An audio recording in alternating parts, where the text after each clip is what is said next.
Back on SportsBit, time for Big Game Breakdown. As always, live odds, sportsbookreview.com. Monday Night Football. Falcons hit the road to take on the Saints. Saints 2.5, 53.5 the total. The Saints thought firing Rob Ryan would help out the defense and bringing in Dennis Allen. That hasn't worked. 31st on Football Outsiders adjusted rankings.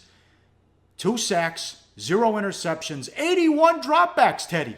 Yeah. Well, the key stat is 8.5 yards per pass. All right. When you have 8.5 yards per pass and 0 INTs, you're not playing good defense. Now, there has been improvement, Paulie. Let's be real about this. You said they were 31 on Football Outsiders adjusted ratings this year. Last year, they were number 32. They were dead last. So, see, they're getting better. But, of course, we talk about the 8.5 yards per pass. They've been just as bad against the run. They've given up, 230 on the ground already, 3 rushing touchdowns. I mean, last week, the Giants were -3 in turnovers. The Giants were 0 of 3 in the red zone, and they still beat New Orleans. I'm telling you, Paulie, right now when it comes to NFL power ratings, at the very bottom, you got Tennessee, San Fran, Cleveland. All right? You probably have the Jaguars below the Saints. You maybe have the Bears below the Saints. That's about it. 5, count them on one hand, teams worse than New Orleans right now, and maybe I'm being a little bit generous to New Orleans, ranking them outside the bottom 5 in the NFL. Opens the door for Matt Ryan and Julio Jones. Ryan off to the best start of his career, at least passer rating, 121.4. Julio Jones, 19 yards per catch and 2 touchdowns. They hope to continue their assault, which they did Sunday in the win last week at Oakland. Yeah, I mean, that being said, for as good as the Falcons' offense has been so far, man, their defense hasn't been. They spent all the draft picks on defense, try to get better, and they aren't.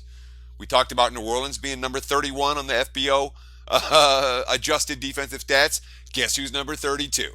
That would be Atlanta, the only team worse than the Saints. They've given up 7 touchdown passes. They only allowed 1 interception, only gotten 1 sack. And it wasn't even a sack. The quarterback just ran out of bounds at the line of scrimmage. They got credited with a sack. They're also allowing 4.6 per rush.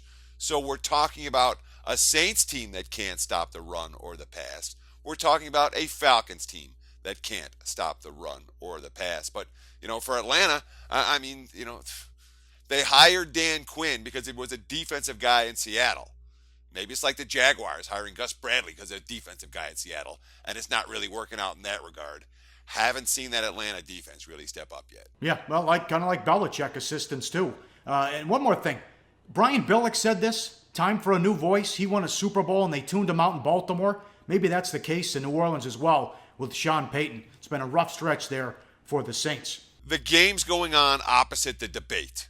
All right, there's going to be the presidential debates. And I know there's a lot of people, they're going to have one TV on one channel, be flipping back and forth between the two and all of that. But it's a situation where you wonder if the NFL wants to do something to make sure that this game is a little bit exciting. Because if not, it'll probably be one of the lowest rated Monday Night Football games of the year.